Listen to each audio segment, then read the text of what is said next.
Good evening, ladies and gentlemen. Are we happy tonight? Oh, are we healthy tonight? Well, that's good. I'm glad to hear that. Well, I'm not... any new faces tonight, by the way? Any new faces tonight? One? Okay. Welcome. Just for your information, bathrooms around the corner, facilities, bubblers around the corner, books you saw on your way in. You're very welcome to have a look. Now, I'm not going to make a long introduction, but I was kind of very surprised today. Well, how many people know Alistair? How many people know Alistair? Most of you? Or half of you? Well, Alistair is a naturopath from Riverina. But not long ago, I saw him coming out of Macca's. Now, that was a shock to my system. Okay, to see him carrying a Big Mac. Now, I'm not going to say any more. I think I better call him and he can explain himself. Welcome, Alistair.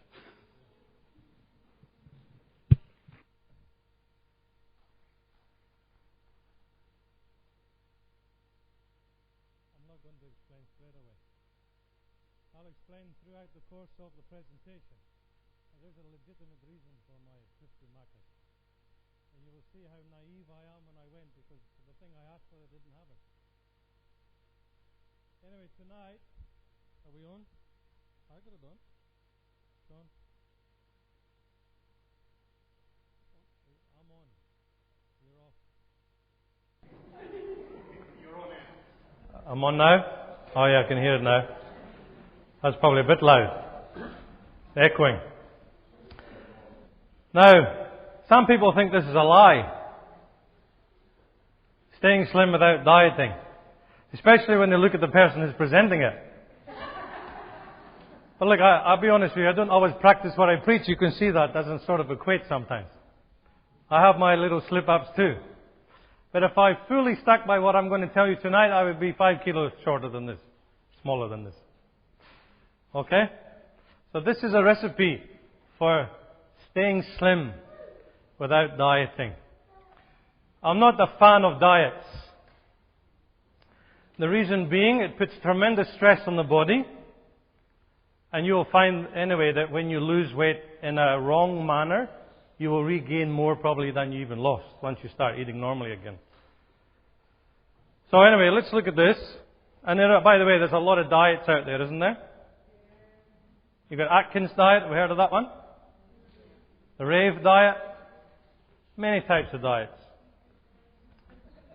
But a lot of diets are designed not for health. A lot of diets are designed to lose weight, which a lot of people do, but that doesn't mean to say by losing weight you're going to get healthy. Especially a lot of diets are high animal protein, which strains very much the kidneys. Anyway, is Australia getting bigger? Australia is today ranked as one of the fattest nations in the developed world. The prevalence of obesity in Australia has more than doubled in the past 20 years. 14 million Australians are overweight or obese. And more than 5 million Australians are actually obese, which is a body mass index over 30. So it's getting worse, isn't it? It's not getting better. 2/3 of Australians are overweight or obese. So only 1/3 has a good weight. New figures show that Australia's obesity rate has ballooned, with 10.8 million Australians now classified as overweight or obese. Figures by the National Health Reporting Authority for the Council of Australian Government show that 28% of Australians were obese in 2011 and 12, up from 11% in 1989. So we nearly tripled now. The figures reveal that 63% of Australians are now overweight or obese, up from 44% in 1989. Now, you know where I live? I live in Western New South Wales. The fattest area is Western New South Wales, where 79% of people are overweight and obese. That's 4 out of 5 people. So I'm pretty skinny now. I reckon I'm pretty skinny. Now, I don't know why what we've got in common with Queensland and Townsville and Mackay and Gippsland. I don't know what we're doing. We're all about the same. If weight gain continues at current levels, by 2025, which is in 9 years' time, close to 80% of all Australian adults and a third of all children will be overweight or obese. If we keep going the way we're going, 80% of this country will be overweight or obese, and the kids, 33% will be overweight or obese. Children. Now, the second statistic is even more dangerous than the first. A third of children obese is more dangerous than 80% adults, and I'll show you why. Obesity has overtaken smoking as the leading cause of premature death and illness in Australia. Obesity has become the single biggest threat to public health in Australia. On the basis of present trends, we can predict that by the time they reach the age of 20, our kids will have a shorter life expectancy than earlier generations, simply because of obesity. In fact, now they're predicting, scientists are predicting that this generation, the parents will be burying their children. Not the children burying the parents. Do you understand that? The life expectancy will be shortened so much that the kids will be dying from lifestyle disease before the parents, because they started abusing the body at a younger age, you see. Remember, it used to be adult onset diabetes. Do you remember that word? Not anymore. You don't hear the adult onset. It's gone. It's in kids at 9 years old. Aboriginal and Torres Strait Islander Australians are 1.9 times as likely as non-Indigenous Australians to be obese. So it affects everybody. The National Institute of Health estimates obesity is associated with a 200% increase in death, costing more than $100 billion a year. So don't think that just being overweight is not a life-threatening disease. It is. And you can call it a disease in a way, but it's a condition and it's life-threatening. Americans who are killed every year by diseases due to overweight are 280,000.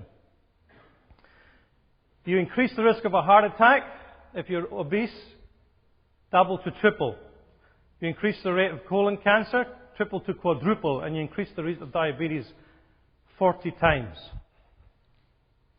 In fact, obesity is the major contributing factor to this loss of insulin sensitivity. Approximately 90% of individuals with type 2 diabetes are obese. You see, diabetes is going through the roof, isn't it? Only because obesity is going through the roof. If you get rid of obesity, you get rid of diabetes. In 90% of the cases. Because this fat, the visceral fat here around the waistline, is the most dangerous and the most inhibiting for insulin. This fat on the hip, which is harder to shift, it's less active. It sort of gets stored there and solidifies. It doesn't move very well. But this fat is moving all the time. It's very close to the heart, and the pancreas is very close. And it's active, biologically active, a lot more. And it inhibits, fat inhibits, insulin activity in the body. They did an experiment where they actually had the people who were so obese, they tried every medication, nothing happened. They put them on the operating table, they just cut out this fat around the tummy, cut it out surgically, sewed them back up. The next day, diabetes was gone. Only by removing the fat. I'm not recommending that as a natural treatment. Don't get too excited. A 5-year prospective study involving 51,000 male health professionals, the risk of developing diabetes increased progressively with a body mass index over 23. Now, I am about 23. So, I'm about 23. I should be about 22.99 from memory. I should be 22. But I'm 23, I think. So, once you get to my size and above, once you start getting above where I am, it says here, when you go to 25, you've got a 2-fold increase. When you go to 25 and above, the risk was 42-fold increase. The most obese women show dramatic increases in the risk. Those with a BMI of 31 showed a 4,000, that's 40-fold increase, 4,000%. And those with a BMI of 30 saw a 93-fold increase, 9,300% increase. That's dramatic.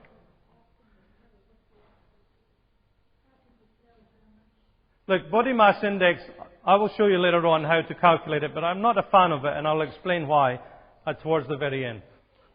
So, look at Australia's eating habits.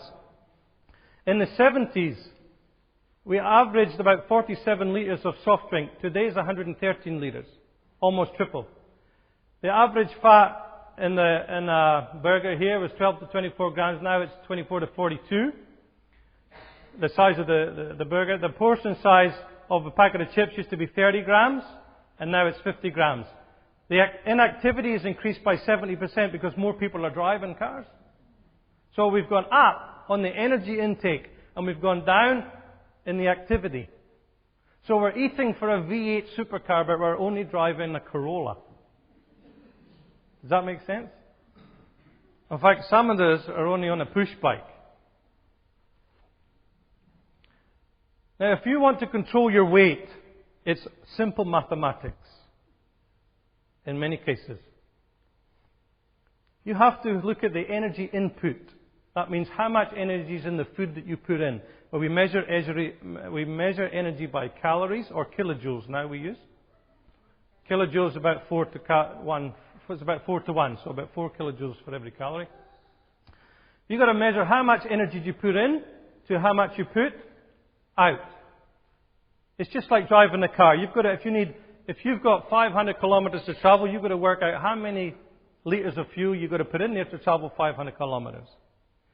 If you put 50 litres in and you get 10 litres to the kilometre, you'll do 500 kilometres. If you put 100 litres in and you only use 50, what does the body do with the other 50? Stores it. Estrogen puts it on your hip. Testosterone puts it on your waist. And hormone imbalance will depend where you put your weight. A woman should put it on the hip, not on the waist. And a man should have on the waist, not on the hip.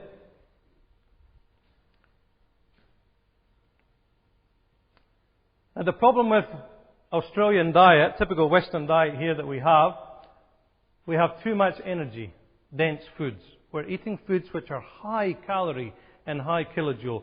Far too much than we need. Unless we're doing 20 Ks around the block every day, we don't need to eat this kind of food that we're eating, okay? Predominantly, animal and dairy foods take a big chunk of the diet in Australia. Flesh foods, beef, pork, chicken, fish. The rest, majority, is refined carbs. Bread, pasta, rice, white pasta, white bread I'm talking about. Muffins, biscuits, cakes, chocolate, lollies, whatever you want to call it. All refined sugars. Only 5% is fruit and veg, and half of that's potatoes. You remember this? It was on the back of cornflakes and all those cereal packets. These are high-calorie foods here, and they're telling you to have the most of them. They're packed. You see, carbohydrate, they're about 60% carbohydrate on average, and carbohydrate sugar. And if you don't burn the sugar gets converted to fat. And these high-energy foods as well, these are the best foods, but they should be down here on the bottom one. Now let's look at the calories. We use calories here, but we could use kilojoules, but we'll just stick with calories here. Oils are the highest, they're pure gasoline, the highest calorie food. You see, having a plate of olives is different than getting a bottle of olive oil and going like that over the salad, okay? Because you've just got pure gasoline. You'd squeeze so many olives to get that much oil. And you're poor, and you wouldn't eat that many olives, okay?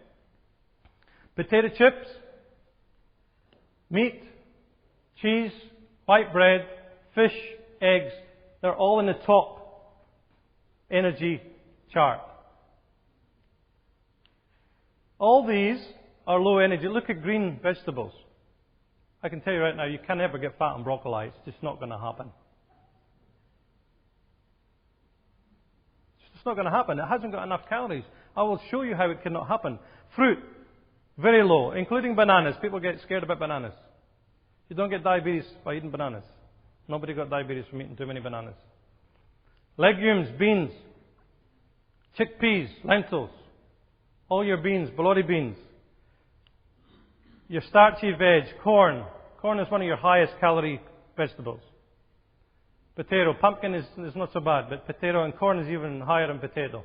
Whole grains, so all your grains.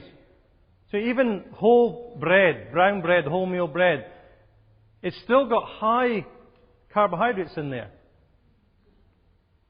It's what we call a complex carbohydrate compared to the white bread which has been refined. Very much. But it doesn't matter. You've got glycemic index and you've got glycemic load. Have you heard the difference between them? Glycemic index measures the speed in which the blood sugar raises in your body when you eat the food, okay? But glycemic load is the amount of food, because you would never eat just one slice of bread. You see, you can't measure just, if I have one slice of bread, is it going to raise my sugar up? It's not going to happen. So glycemic load is the amount. It still goes in, but it takes longer to go in. The white bread, the sugar from the white bread goes in very fast. The fiber holds on and releases slowly from the wholemeal bread, the sugars, but it still goes in. Does that make sense? It's still the same load, it just doesn't go in so quick. Okay, I'm going to do an experiment here to demonstrate. I hope this goes okay.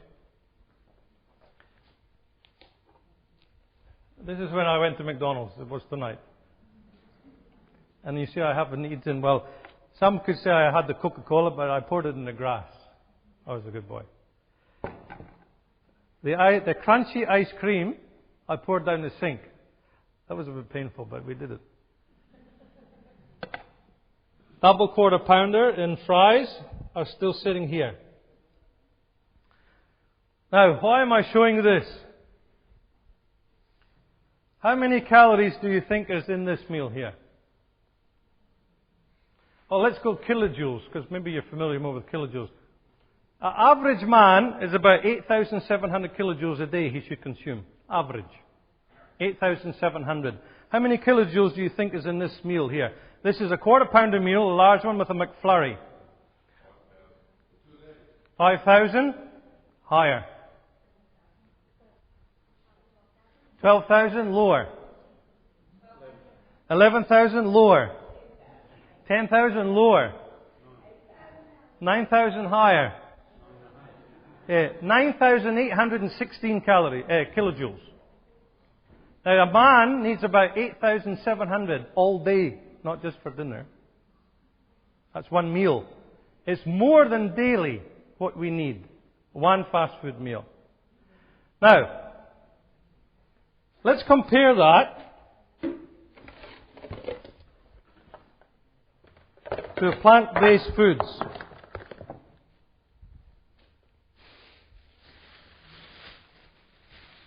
This one.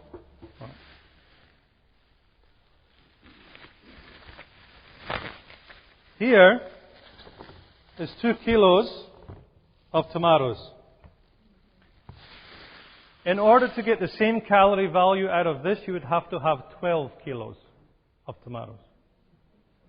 Could you eat 12 kilos at one meal? Can you get fat in tomatoes then? I don't think so. Now, where's my other one?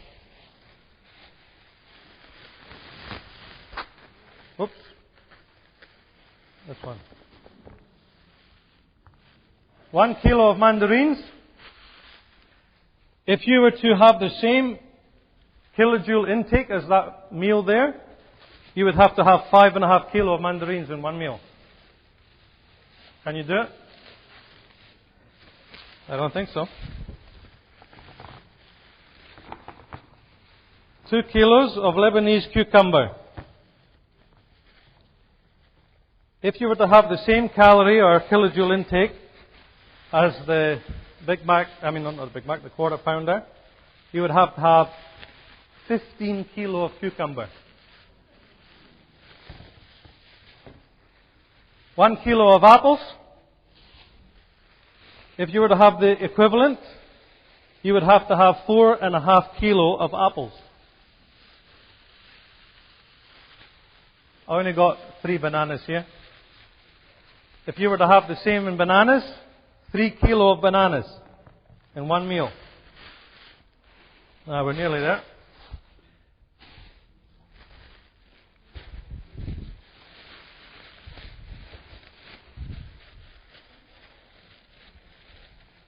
Come on. Lettuce. You would have to eat 15 lettuce to get the same energy out of that. 15. Could I fit 15 of them in my body? I don't even know if we went that way I could get it in.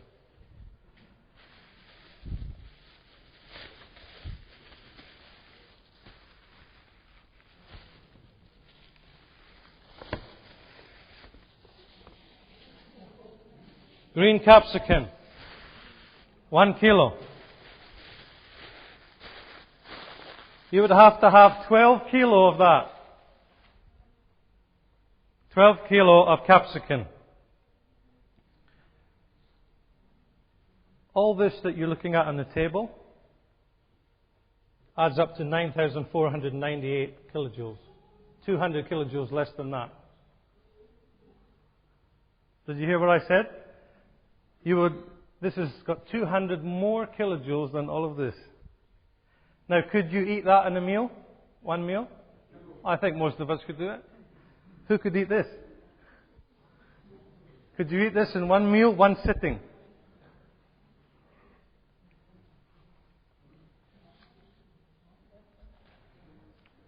What do you think? Now watch, I will explain something. What's the difference between this food and that food? There's lots of differences. But you know what this has that this doesn't have? Fiber. Did you hear what I said? Fiber. It has bulk fiber. And because it has bulk fiber, you just cannot fit it in your stomach. For example, this is about 4.5 liters. Just over 4 liters. Your stomach can expand to this size.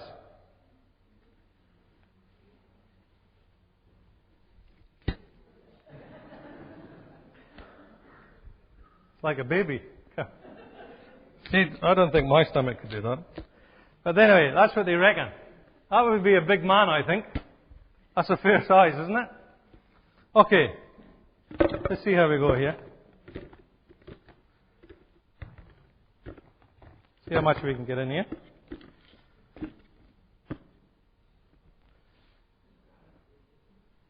You might get a couple other things. We've got a few gaps here. Now that's over 4 litres because the 4 litres only do here, and that's maximum. I say we'd be about 3 litres. That's all you can physically put in, okay? You can't fit any more in. It's full. Look at what you've got left. We've got another 3 meals here. You could live on 1.3 days here on this, and that will do. Now watch this. If you eat all of that, you'd have to sit down and go to sleep for a couple hours.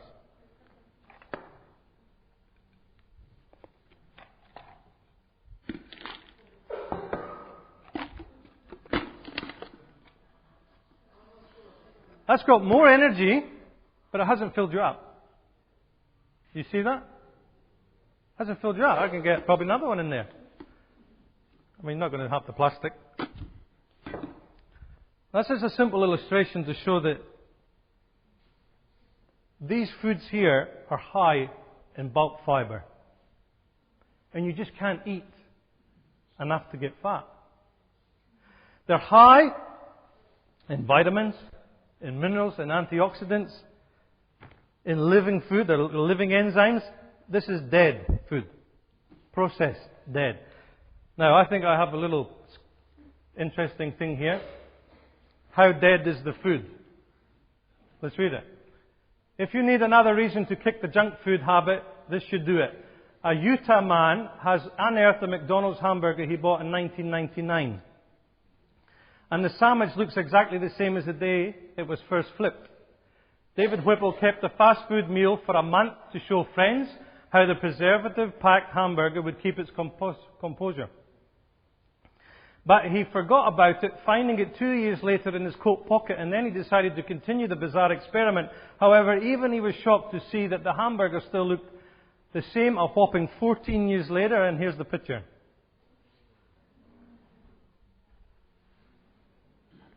You could just buy that today. 14 years and it hasn't gone off.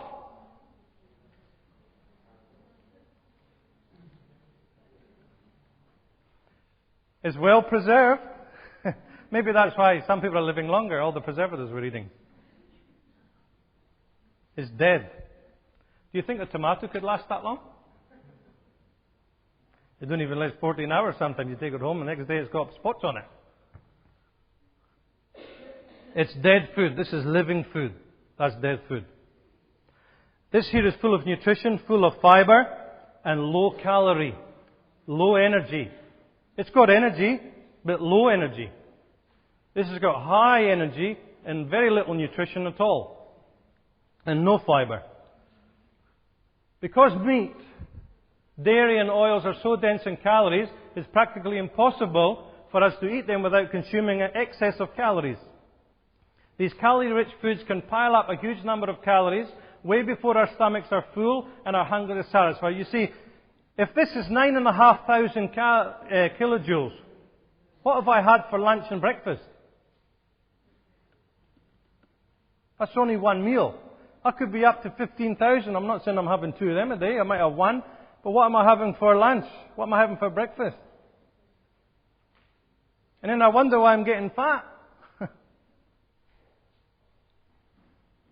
As long as you're eating fatty foods and refined carbohydrates, it's impossible to lose weight healthfully. If we're going to base our diet on meat, dairy, and refined foods, that's white bread, white pasta, white rice, you're going to be pushing uphill to lose weight and maintain it, especially as you age. Because as we age, our metabolic rate reduces. As our hormone level reduces, so does our metabolic rate reduce. We start off we think at 15, 16, Super 8, V8. Yeah, we are. And you can eat probably all this and not, I give you 10 of them and you're just still skinny. But when you get up to about 40, 50, 60, once you start there, you start moving from a V8, V6, 4-cylinder, motorbike, push bike, wheelchair. That's the speed. That's what happens. You don't see many 80-year-olds driving a V8 supercar. That's what happens. It goes down. And so you can, when you're 60, you just look at that and you feel like, put weight on. You just looked at it. It just happens like that. So what happens is, as we age, our calorie intake must reduce with our age. Must. Because we're not burning as fast. Even just standing still like this, I'm not burning what I used to burn when I was 21. It's just not happening. I would have to run to get the same burning capabilities. Most Americans eat negligible amounts of salad vegetable, but when they do eat a small salad, they consume about 3 leaves of iceberg lettuce in a small bowl, then proceed to pour about 3 to 4 tablespoons of oil dressing on top. Olive oil. Is it healthy? Olive oil? Cold-pressed virgin olive oil. Is it healthy? Yes, it is. It's a monosaturated fat, and it has been demonstrated to be healthy. Is it fattening? What if I said to you it's more fattening than butter? See, it's healthier than butter, but it has a denser calorie ratio than butter. So it's more fattening. So I might think, I've got my salad here, and I think, I'll put some olive oil, that'll be good for me instead of butter. Now watch this. 3 tablespoons of olive oil is equivalent to 2 kilos of tomato. Now I want you to remember, 3 tablespoons, I should have had it here, but that's about that much. 3 tablespoons in a cup of olive oil is equivalent to adding that on top of the salad. Or you can have 7 cups of broccoli, or you can put 7 apples. You could eat 7 apples. That's the same energy that you just put in 3 tablespoons going like this. You couldn't eat 7 apples, could you? You'd be doing well to eat 2 kilos of tomatoes. And that's just what you're putting on top of what you're going to eat. So you're putting pure calorie on there. Yes, it's healthy, but it's fattening. It's different than if you put 10 olives, full whole olives in there. That's different than going olive oil. Olives is not olive oil. The bottom line about healthy fats is that raw nuts and seeds, avocados, unsalted olives contain healthy fats. We need to eat our oil, not drink it. However, you should consume a limited amount of these foods, especially if you want to lose weight. So if you want to lose weight, of course, these food groups here, nuts and seeds, avocados, they do have high fat content. But there's other studies to show those who went off carbohydrate onto nuts lost weight. See, the body, if you look at diets out there, the body can take a high carbohydrate, low fat, or it can take a high. See? The food that's been sold to us, that's the problem. Most of the time, the main reason why people are overweight is, again, too little physical exercise in conjunction with a high-calorie, low-nutrient diet. Eating a diet with plenty of low fiber, calorie-dense food, such as oil, refined carbs, is the main culprit. Now, how many meals a day should we eat? 6. Somebody said 6. Somebody said 3. 2. Well, I don't think there's a golden rule for everybody. You have to look at your own life and your circumstances. Are you physically active? Is your weight good? Are you comfortable with your weight? Is it healthy weight? How old are you? Where is your weight? Is it going up and down? Is it steady? There's all sorts of factors. But they looked at some studies. I mean, you look at every study in science will tell you that those animals, when they do animal testing as well as human, it's replicated in humans, the ones who have the most lowest calorie-dense food live the longest. So those who are on a calorie-restricted diet live the longest. Not a nutrition-restricted, calorie-restricted. There's a difference. You can restrict calorie and you can restrict nutrition with it. But if you eat plant-based foods, vegetables, fruits, legumes, predominantly, your nutrition level is through the roof, but your calorie level is down. And that's the recipe for longevity. Because you're high nutrition but low energy. The body is not expounding a lot of energy. And it's proven through animal studies and human that you will live the longest. That's your chance to live the longest. Now, they did a study, and I'll just read it. Let's read it. Only eating breakfast and lunch may be more effective at managing type 2 diabetes than eating smaller, more regular meals, scientists say. Researchers in Prague fed 2 groups of 27 people the same calorie diet, spread over 2 or 6 meals a day. They found volunteers who ate 2 meals a day lost more weight than those who ate 6, and their blood sugar levels dropped. Experts said the study supported existing evidence that fewer, larger meals are the way forward. Now notice that.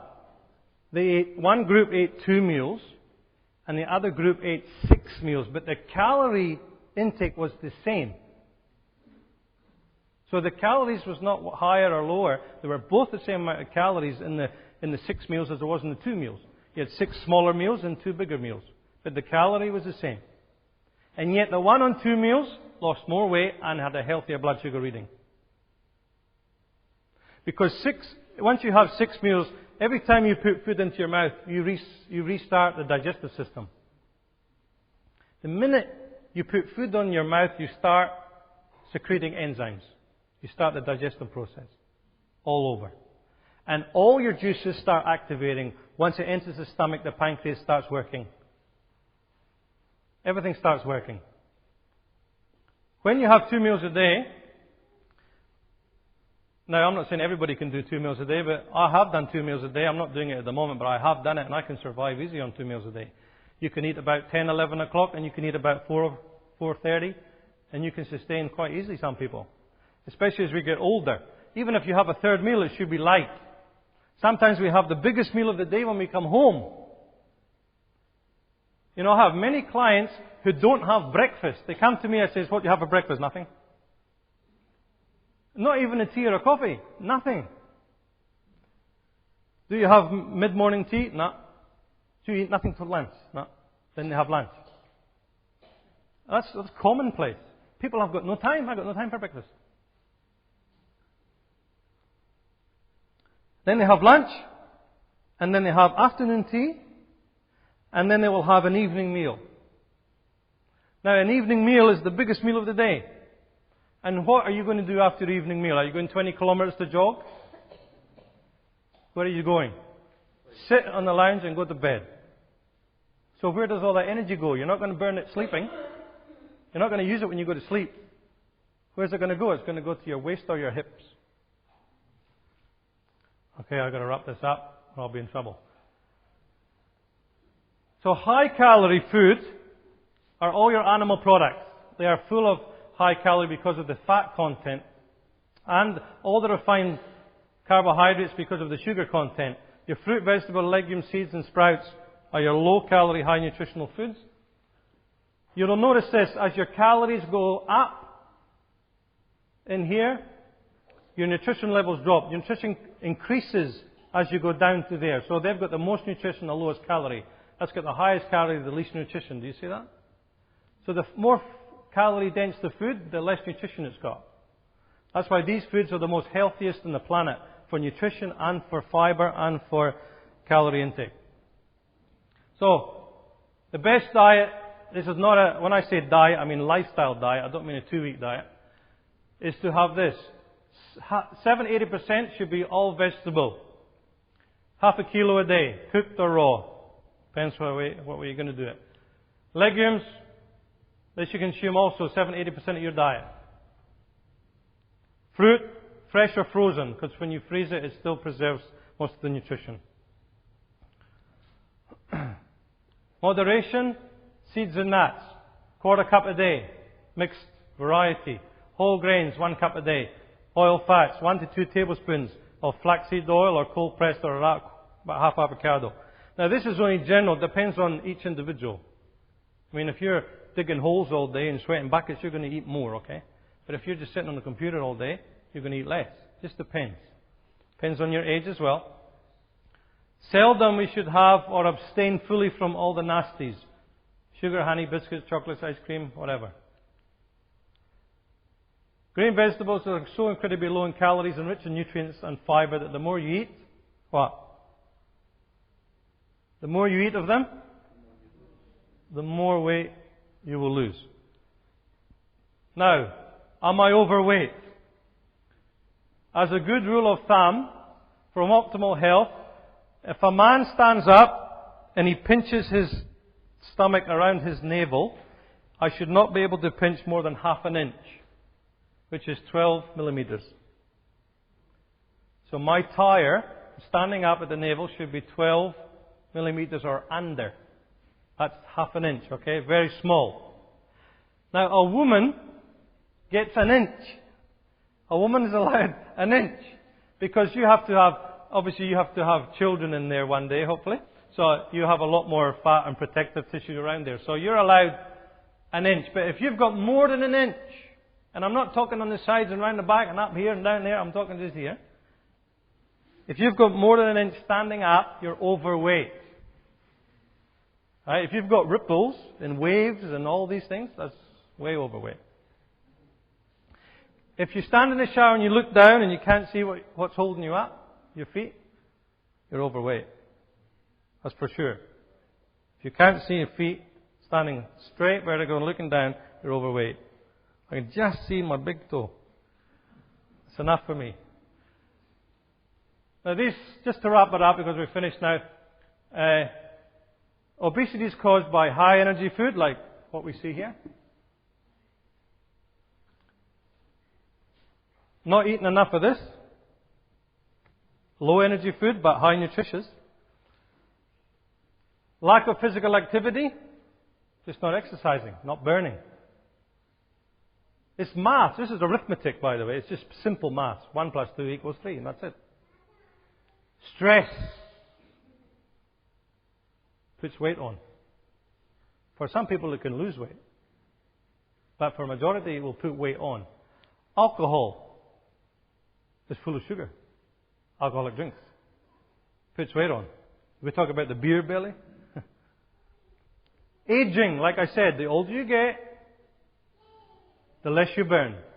Andropause. That's the male equivalent of menopause. And it starts, I don't like talking about this, it starts when you're 25 years old. From 25, testosterone goes like this. Right down. And you develop sainthood up here. And you develop less strength in the muscle. It's just a slow decline. A woman will hold issues until about mid-40s, 50s, then drop very fast over a 3 to 5 year, depends, 1 to 5 year, depends, every woman is different. But our men are just a gradual decline. But as we age, still our metabolic rate drops. Our hormonal levels drop. So this is the diet. If you want to lose weight, you eat predominantly fruit and vegetables and legumes. And then the rest you try and fit in, and you won't have much room in your stomach to fit the rest in, I guarantee you. And you'll be Slim Jim. Don't look so happy. I haven't got cakes, and if I could say eat cakes and all that and be thin, it's not going to work. Okay? That's how you can stay slim without dieting. It's just a lifestyle. It's just eating the right food, the most nutritious food, those with plenty of fiber, plenty of goodness, and you're guaranteed to keep the right weight. I'm finished, Joe. Thank you.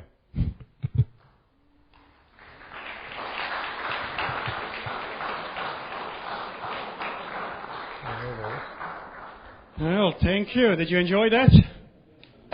You know why he loves doing it?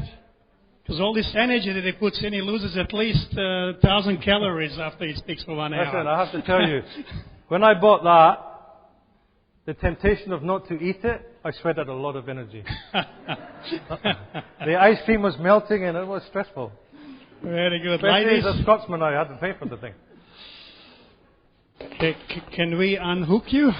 Oh, yes. Did you leave us anything to Yes.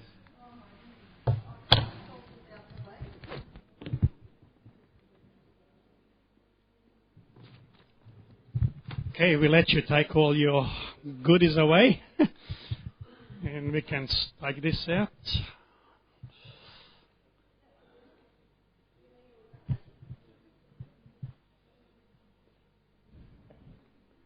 Thank you. So who shall I wire up?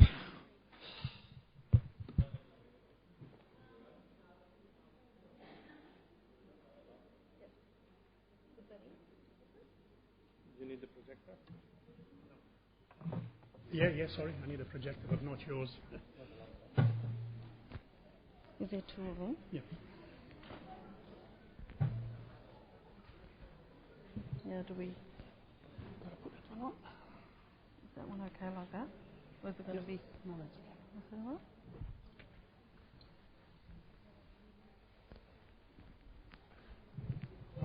We're allowed to go a little bit over time because this is our last presentation in the series. You'll forgive us, won't you?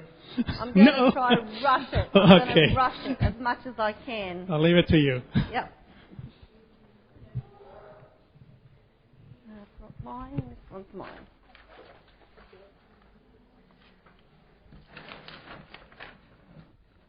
Just get ready over here. I won't be long.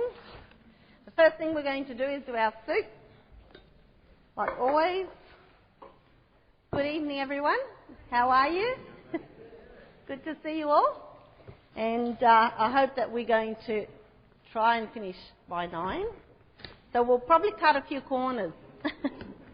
Hope you don't mind too much. But I'd like a bowl in the sieve. I think I've got it over there, please. Tonight we're going to do a green bean soup. We just heard all about the vegetables, how important they are in our diet. So we're going to see if we can incorporate as many veggies as we can in our soup this evening.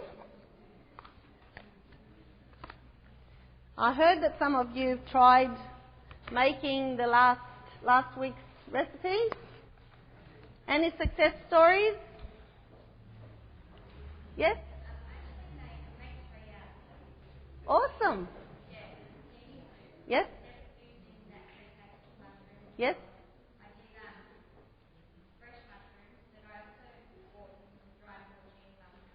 Lovely. Yes? Okay. Okay. What they said was that they used the dried porcini mushrooms, as well as some fresh mushrooms, instead of the mushroom flavouring that we had.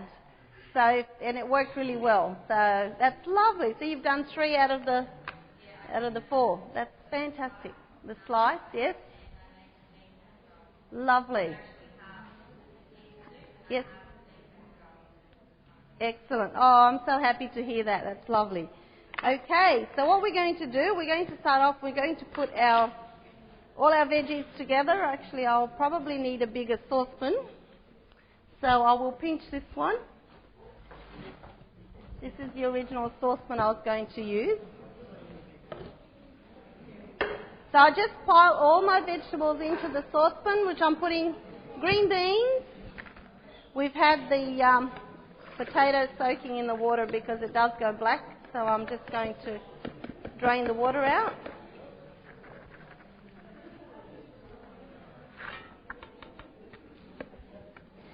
Like before, always, you don't need to stick with what I'm going to put in, but I'm putting in tonight potatoes, carrots, parsnips. You can put swedes in if you like, and celery, and capsicum, and parsley. And I'm going to start all that cooking on the stove. And that does cook fairly quickly. And I'll just ask for some water, please, Rosetta. It doesn't matter, hot water will be fine. And I add 2.5 litres of water to my vegetables. Thank you.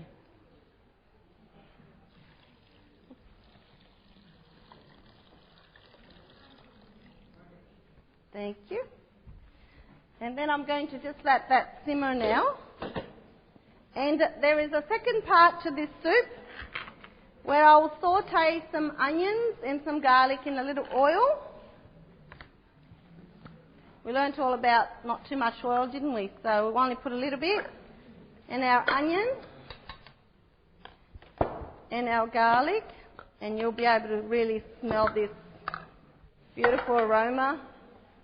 I love the smell of onion and garlic cooking. When it's cooking, it's awesome.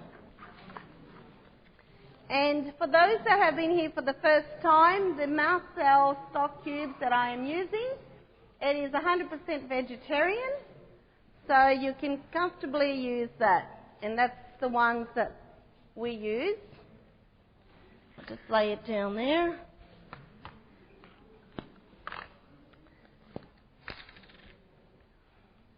Okay, now we just have to bear with me. That's starting to warm up, so it won't be long. I'll just grab a wooden spoon.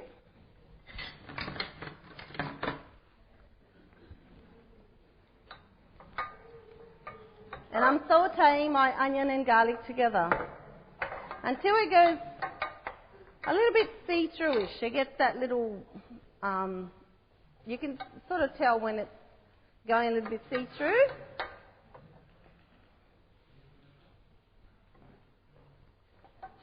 What we're going to do tonight, we're going to do our soup, and then we're going to do the next, which are not meatballs with some pasta. And we're also going to introduce you, some of you may know, but who has ever heard of chocos? Oh, I'm so glad. A few of you. Well, choco is a really bland vegetable, and it grows a lot around people's backyards, especially the older homes, the older suburbs. They seem to sort of crawl over the fences and things, so it's a very good vegetable to eat. And we're going to do a choco salad. What we do with the chocos, because it's got like a sticky substance, and it feels like glue when you're preparing it. So have a bowl of water, so that as soon as working with it, dip it in water, and otherwise your hands may get really funny. But you can wear gloves, and I would recommend you wear gloves, and it'll save you getting your hands all sticky with the chocos. But because we're in a hurry today, I'm going to talk about that now as well, so that when the time comes, it'll be just very quickly. With the chocos, you just simmer it very quickly. Don't overcook it. It's easy to overcook if it's a fresh, really fresh one. And just simmer it. Actually, the one even today, went a little bit over time, but you can actually have it raw.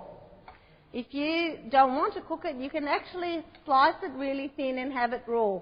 Or chop it up in cubes and make a raw salad, especially the young ones, the young chocos. It's really, really nice in the raw salad. So you just bring it to a steam, boil it a little bit, then what I've done is I've used the water that I steamed the chocos, I put it in your soup, what you're having. So I always, as I said before, use up all my vegetable water. I put it in the freezer and use it. Well, today I didn't have to put it in the freezer because I just cooked it and I just put it straight into the pot. Something's taking a while to start. I should have put that on first. And then what I do is I drain that choco and let it cool down. And it's a really lovely salad in summer because put it in the fridge and it'll really cool it down. And it'll be really tasty. And what then I've done is I've sliced up some onion and some lemon juice, salt and oil. That's it. It's very plain, very simple, and that's all we're doing. It's very, very high in calcium, chocos. So, they used to put chocos in apple pies. It's a vegetable that doesn't really have a strong flavour. So when they were making apple pies, sometimes they used to put the chocos in because it was just a filler. And they never noticed that it wasn't an apple because it just took over the flavour of the apple. I don't know what I'm doing here, but it's taking forever to heat up. It'll probably heat up really quickly and then, start and then it'll be really fast. But this one's going okay. Maybe I'll swap them over. And what I'm doing here, I'm doing the actual flavouring for the soup. So if we don't have time to finish the soup off, I'll just explain to you what I'll do. I saute the onion and the garlic, then I put in my flour and my paprika, and also a little bit of tomato paste, and then I just mix it and put a little bit of water just to blend everything up together. And then once my vegetables are cooked, I put that into the soup, and that just gives it the body. Okay? So what we're going to do, I think we're going to start off with our next demonstration while I'm doing this so that we can finish. I'm sorry, Alistair hasn't been here for a while, so he did say, can I take a little bit extra time? And I said, yes, you can, but I didn't expect it to go so long. And never mind, I'm sure you enjoyed his talk. I love listening to him. It is just very, very interesting, so it's well worthwhile spending that time with him.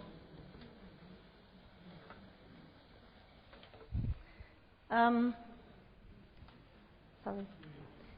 Stella, would you like to come out and present some of your yes, I'll just shift this and I'll continue with this over here while you present. I will need this. Okay, we're just going to wire Stella up. I think we need to get a couple. Yeah.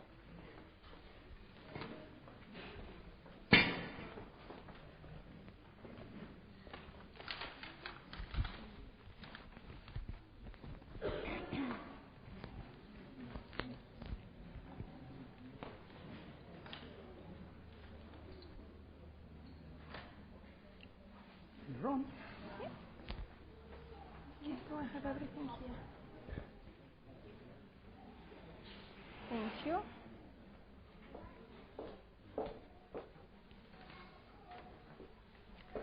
Where's the kettle? Yes, good evening, everyone. It's very nice to see you all here tonight again. And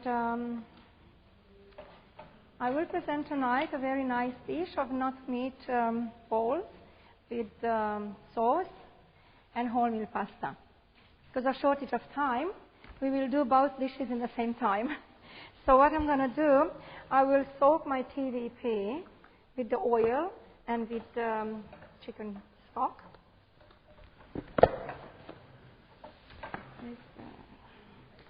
So it's 1 cup of TVP and 1 cup of hot water.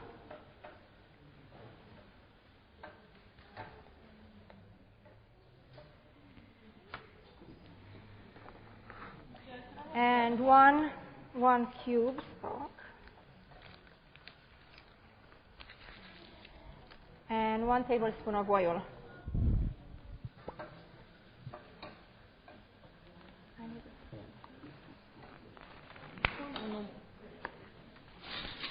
I'll just mix this a little bit and I'll put it aside to soak. And while this is getting ready, I'm going to get started with the sauce. Stella, tell them what TVP stands for. Can you tell them? TVP is textured vegetable protein, okay? And it's usually made from soybeans.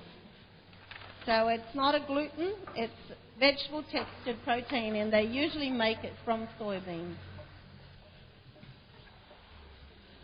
So what are you going to do that? I can take this out of that. Okay, thank you.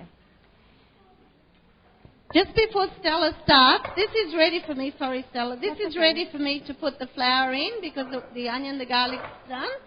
So I'll just quickly put my flour in there, give it a stir, and then I'll put the other ingredients, the paprika and the tomato paste.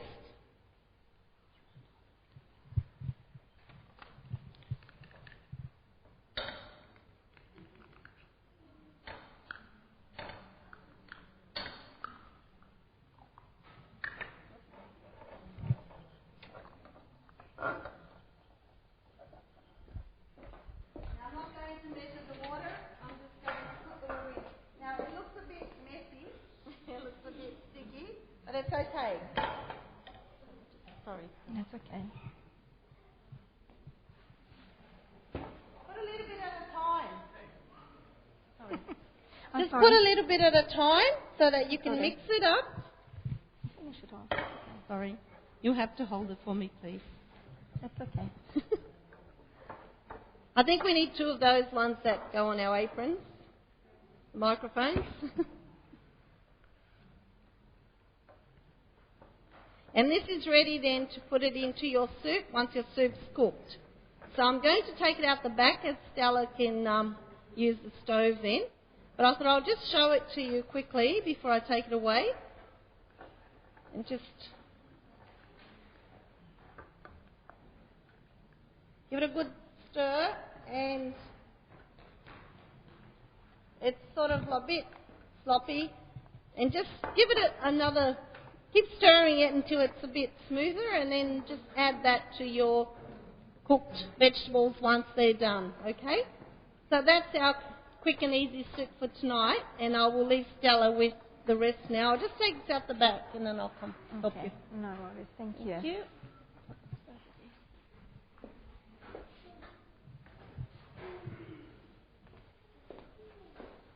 So what I'm going to do, I'm going to put the oil, the onion, the salt, and a little bit of water.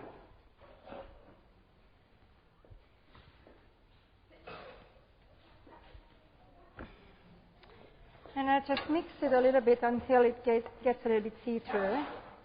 And once it's done, I'll add the tomato to it. And I let it simmer, and I'm going to do my nut meat balls. Is this on? Mm-hmm.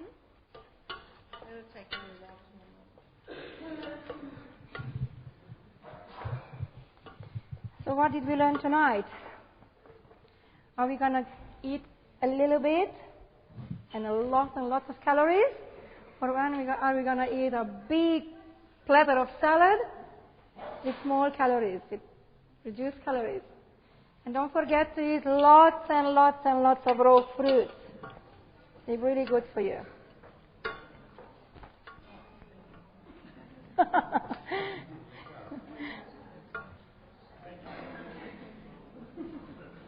Doesn't it look good?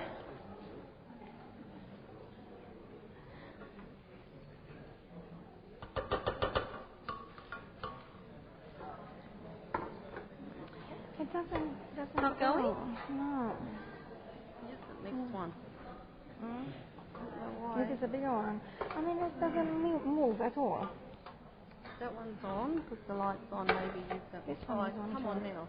It's okay. We have a little bit of trouble here with this stove, but it's all good. I think I should put the tomatoes in it. Mhm.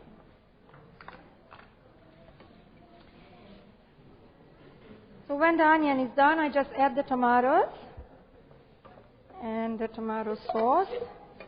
Thank you, Lydia.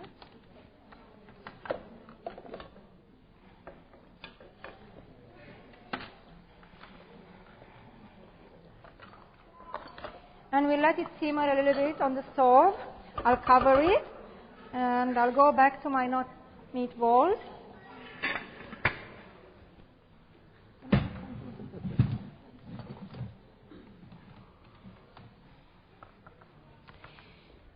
Okay, I need a dish.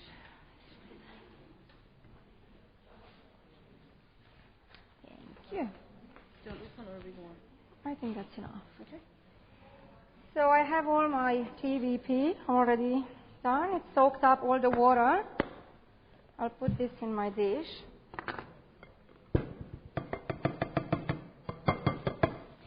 And then we add the onion, the garlic, the breadcrumbs. It's very quick and very easy. And I want you to tell me if it's tasty too. Thank you.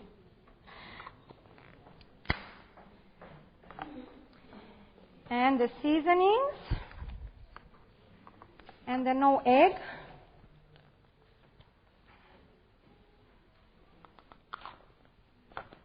And then we just stir it together. Oops.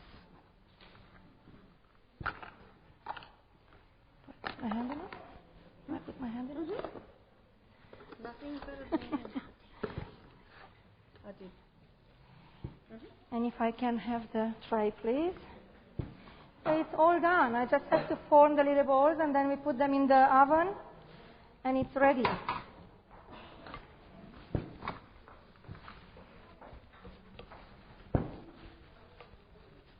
Do we put paper on it?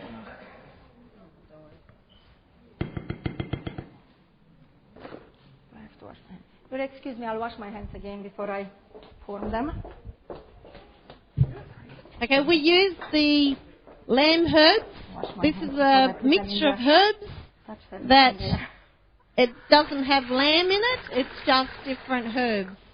It's got rosemary, garlic, thyme, oregano, mint, basil, and it's just herbs, and that's what gives it some of that flavour.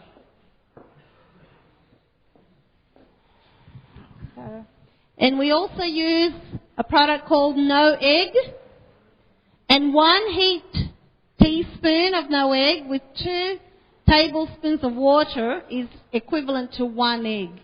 So if you have a mixture, a cake recipe or anything that you don't want to use eggs and you need to, it says use 2 eggs, you would put 2 heaped teaspoons of this powder. It's a white powder. And you also put in 2 tablespoons for each of the, so there'd be 4 tablespoons of water to 2 heaped teaspoons of this powder. And that would give you equivalent to 2 eggs. Okay, so it's called No Egg. These products that we use are available downstairs in our Elam store. and that's the TVP, and also the no egg. They're all, a lot of the products that we use, they are available downstairs. We also have lots of nuts and seeds and all beans, as you know, lots of other things. I'm really bad. Any questions? I beg your pardon? TVP is dry and it's little, they come in different forms. The one that we've used is mint, so I'll go and get you some so you can have a look at. And there is different, you can get bigger ones, you can get round blocks of it, or you can get the big chunks. But it's just the soy protein, that's what it is. No. It's just plain. You've got to season it. So you've got to either put vegetable salt or stock powder or something. You've got to season it, yes. It's shelf life because it's dry, and you've got to put in some hot water to expand it. And also then you can add to whatever you're cooking with. When I make things like, for instance, cabbage rolls or stuffed capsicums, then I put the rice grain that's not cooked, it's uncooked, then I just put the dry TVP. Because then it will expand with the rice and everything else. Yes, that's right. But if I'm doing something like this, I would need it moist. So I would then add water and, yeah. The mince. It's the mince. Yes. Yes, there's different sizes. So some of it, we've got them downstairs. Some of it you might want to put in the stew, so you want a nice big chunk. You don't want all meshed up. So there's different versions of it, you could say. Yeah. Sorry, Stella. That's okay. You How can we tell doing? them that it gives you about 20. Yes, the recipe you have there gives about 20 of the not meat balls, about the size of the ones you've eaten. So Getting just there. to give you a It's guide. almost ready. Nice, beautiful color. We're just going to add basil and the garlic.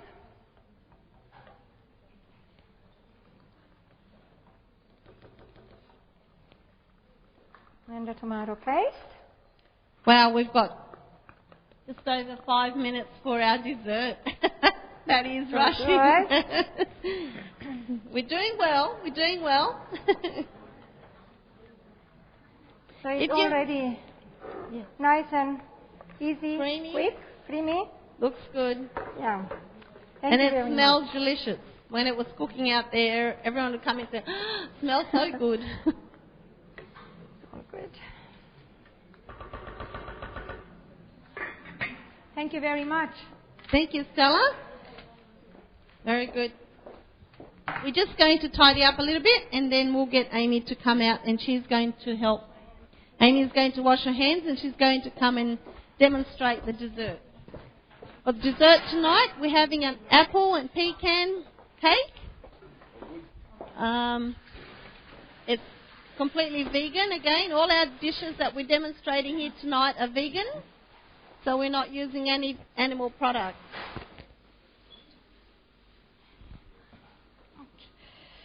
My goodness, that's so bad. After watching that presentation from Alistair about the how much calories and how much kilojoules it has in that one meal, you sort of start to think, don't you, what we should be eating. But with everything else, you can still overeat even when you do have good things. So we've still got to be careful because some people have a body that can digest very fast, so therefore they will not put on the weight like others. They're a bit slower at digestion, so they'll put on more weight. Having the same diet, you get two different types of people. So I guess it gives us variety, doesn't it? Yeah. Amy's just getting wired up. She won't be long. Just excuse me for a minute.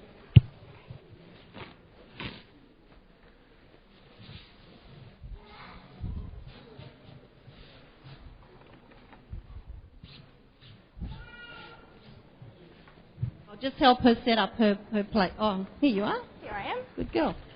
Okay.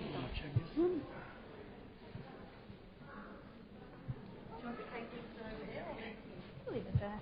Oh.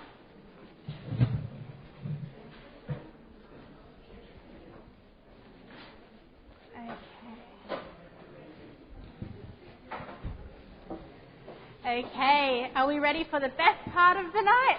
The dessert. I know it's my favourite part of the dinner, although my husband doesn't like it, but we'll see how we go. So tonight we're doing an apple pecan cake, which is more of like a warm, wintry dessert. You can eat it either warm or cold. Warm, if you eat it warm, it's nice with, some ice cream or some custard. Cold is nice as well. So first off, we start by combining the layers, which is apple and the pecan. So it's very easy. You get your chopped apple into a bowl. Do you have a spoon, please? Your pecans.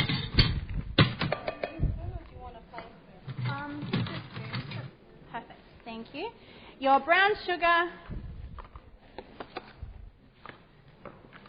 It's quite easy when it's all ready for you. It's a bit more difficult at home. Your cinnamon. And your allspice. And your margarine. Okay. Once that's all in a bowl, give it a bit of a mix and combine it. It'll go almost like a crumbly mixture. As long as the margarine is all the way through it and it's all combined. Pecans, I don't think we sell them downstairs, but any supermarket sells them. And I'm told it's a very American thing, pecans, so apparently they use them quite often over there. So see how it's slowly clumping together?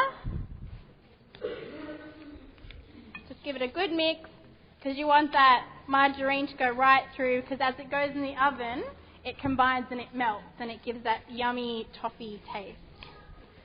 Okay, so once you've done that, you just put it to the side and forget about it for the minute. So next we go and we combine our flours. Now I'm very lucky tonight that it's all been combined for me. So we've got the 1 cup of all-purpose flour, which is just a plain white flour. We've got 1 cup of whole wheat or wholemeal flour. We've got a 1/4 teaspoon of salt and some baking powder. So you put that all in one bowl. Now you do this separate and you get your cake mix. And first off, I'm going to make a little bit of a noise. I hope you all don't mind. You put your margarine in the cake mixer. Whoops, bit of flick there. And we're just going to whip it up so it's more of a creamy texture. If you don't have one of these machines, that's fine. You can use a hand one. Or if you've got muscles and you want a bit of a workout, you can do it manually.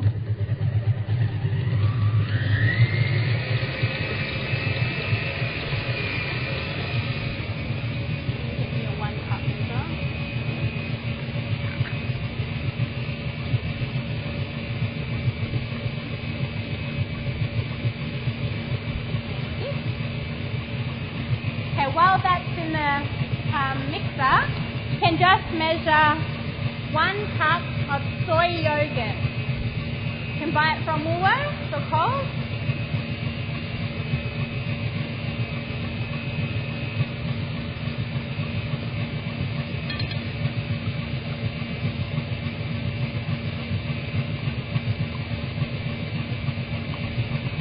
Now you need about 1.5 of these little tubs, which is a little bit annoying, but that's okay.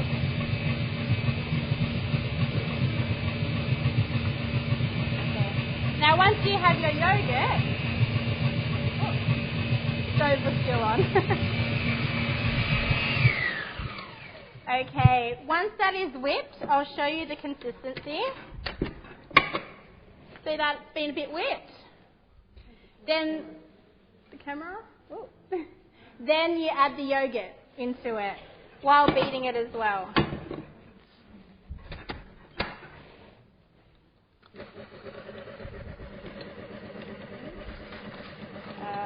Yep. No, that's all right.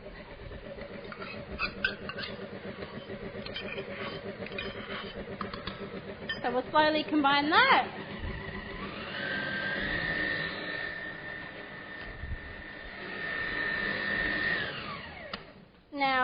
the butter or the margarine does get stuck, so just give it a bit of a whiz with your spatula just to make sure it's all combining nicely.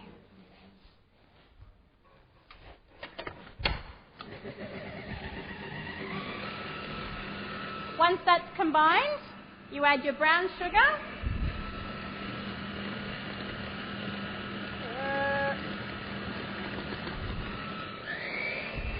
You add your arrowroot.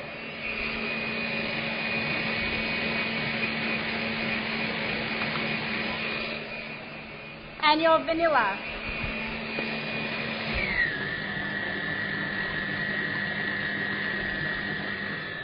Okay.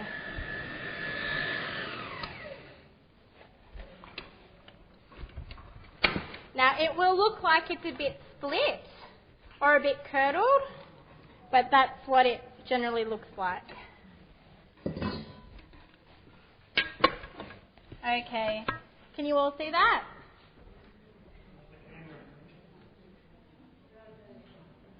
So it's quite a runny consistency.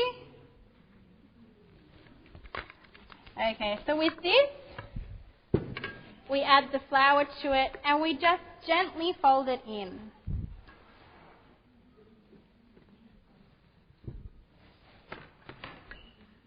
So let's see if I can do this in the camera. So see, we fold it in. And it becomes almost like a batter.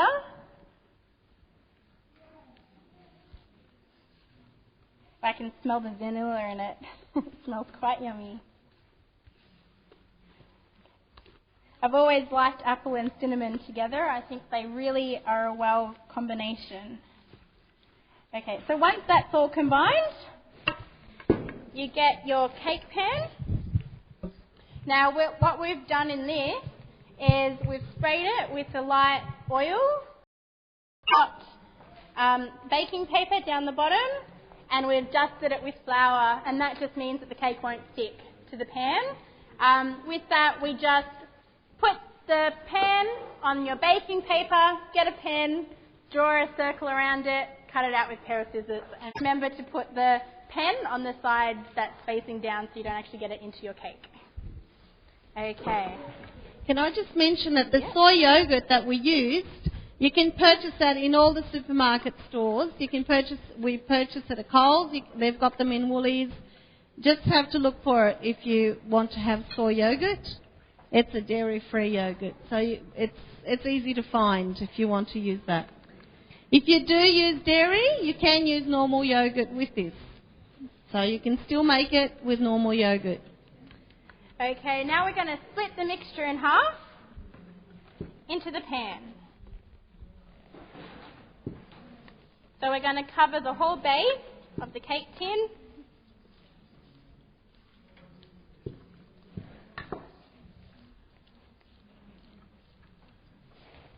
I tend to put a little bit more on the base just to make sure that the filling doesn't seep through. That's quite a thick consistency.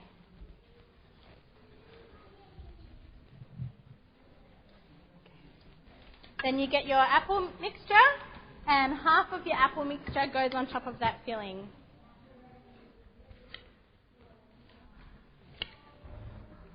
I can smell it from here. It smells so good. We had them baking this afternoon, and every time somebody walk in, they'd say, "Oh, I smell cinnamon." Going to hold it up so they can see the... Yeah. And hold it up to the camera so that they can have a look. So it's just covered. I've had the batter and the layer of apple and the pecan there. And then we just repeat the steps. Does it taste good?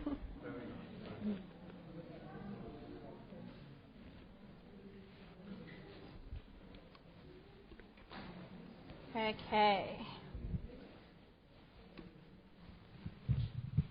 Now let's make sure we scrape out that dish.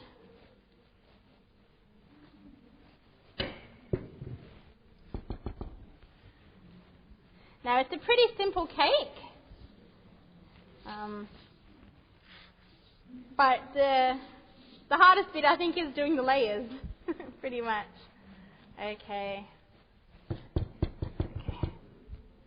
Alright, so spread it out flat. And then you just finish off with the rest of the topping on top. Make sure you've preheated your oven to 180 in a fan-forced oven. And we'll bake it for roughly 35 to 40 minutes. However, poke it with a knife. Now, once the knife comes out, it won't come out completely clean because you do have the layer of the apple that won't harden. So it'll be a little bit left on the knife, but you can tell the difference between the batter and the see-through toffee kind of stuff that comes out of the apple. So there's your cake. Pop it in the oven and Bob's your uncle. Well, that's it for me, so I'll give it back to my mum. I think if anybody's got any questions that you can, I'm sure she'll try and answer them as best as she can. Thank you. I hope you all concentrated on the pecans. Now, really nutritious and good for you. Now, don't worry about the rest. You need your microphone.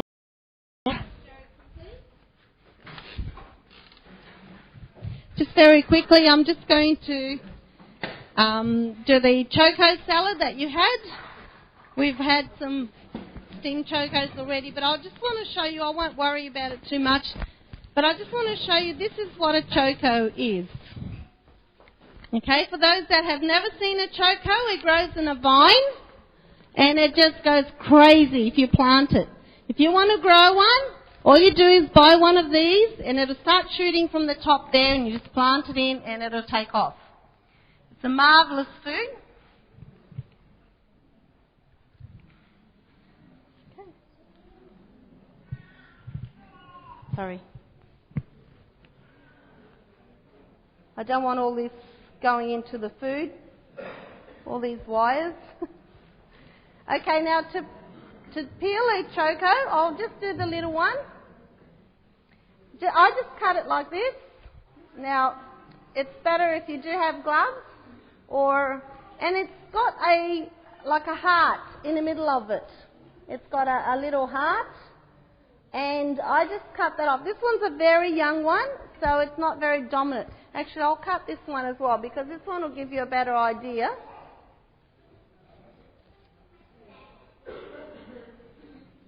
Okay. See the heart of it in the middle? It's got like a little seed. Okay, now this part all around here is very sticky, but what I do is I cut that middle out. Okay, just run your knife and discard the middle part. Okay, and you're left with your choco. I need to get some water here. Oh, here it is.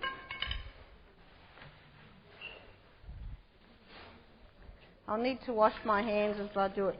When you do this, just have the water handy, and I just cut off that top bit because it's got all the little, it's got little lines through it, and it's hard to peel it. And then just peel it. You can do it with a potato peeler or just peel it with your knife. If it's a very fresh young choco, you can actually use the skin as well.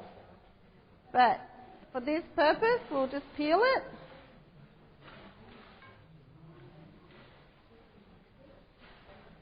And just slice it. I chopped it in half and then sliced it again for your benefit, but just if you want to do a nice big long slices, it looks nice on a plate. So just pop it in the water as you slice it, and then if you want to, if it's a little young one and you want to have it fresh, just cube it up and just have it as salad. Toss it into your tossed salad, or sorry, I've just got to make sure my hands are not so sticky. You can actually cube it or slice it thinly or grate it, and it's really good for you. And it tastes crunchy actually. When it's raw, it tastes quite crunchy. If anyone would like to try one, I can give you a little piece and you can just bite it. I'll do the little ones while you're here. But anyway, this is what we've had to show you tonight. We try to get it in on time and we're just a little bit over. Sorry about that. But please come and ask questions if you have any questions. And if you want to try this, I'll peel you some and you can try that. Joe, I think I'll let you finish off. And I'll just continue on with this. Well, thank you. Thank you for coming, everyone. And we this is our last one. Did you tell them for this? Not yet. I think they do. Okay. Well, I did tell you. I did mention it. You do realize this is our last one for this Series? This series. We are hoping to have another one later on in the year, around November, October. You have been given a piece of paper, so you can put your details down. So if we have it early or whatever, we'd like to contact you. So if you want to do that, fill it up. You are welcome to do and pass it on to the girls. Now, this is also your last chance to donate. There's a box there. Thank you for all those that have helped, and it does help. It does cost quite a bit of money, and we are glad to do it. And it has been a privilege to have you all here, so I hope you have all enjoyed it. And don't forget our shop downstairs. Elaine will be down. If you'd like to buy anything, go have a look. You are very welcome. We also have some fresh lemons. I think they came from our campground. So they are really fresh, and if you'd like some, you can buy some. And make up your salad with your lemon juice. Yes. Any questions before we finish off? Well, Lydia is still here. Very good. Well, I hope you all try everything that you have seen here for these last 3 Mondays. Enjoy good health by good eating. A little bit of water. Remember what Alistair and Just want to put water told in. us. I know it's not They're easy, going to but try I it. can see They're my on front toes. row. Alistair, I hope you didn't eat your cake. But it's not too bad, is he? It's okay. He's not going to say anything, even if he has. Well, thank you once again for being here. And you have a question? Yes?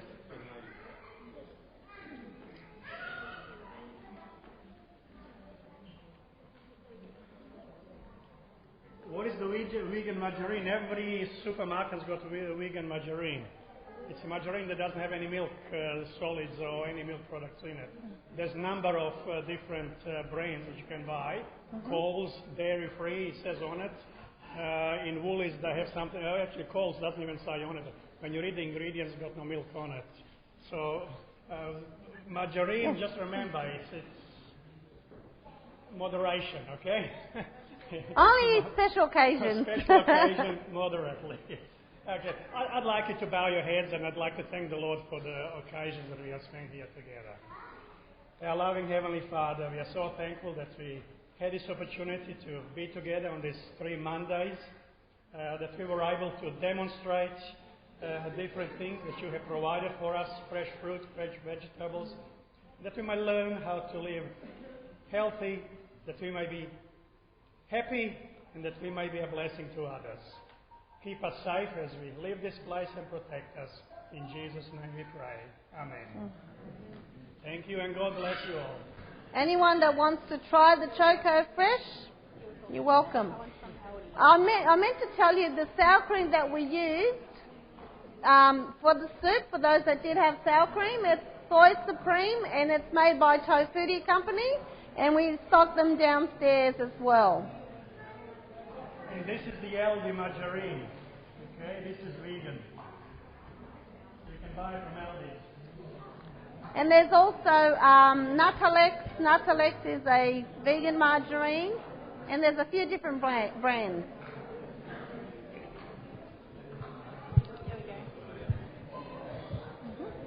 Thank you. That's a Sour Supreme, yes.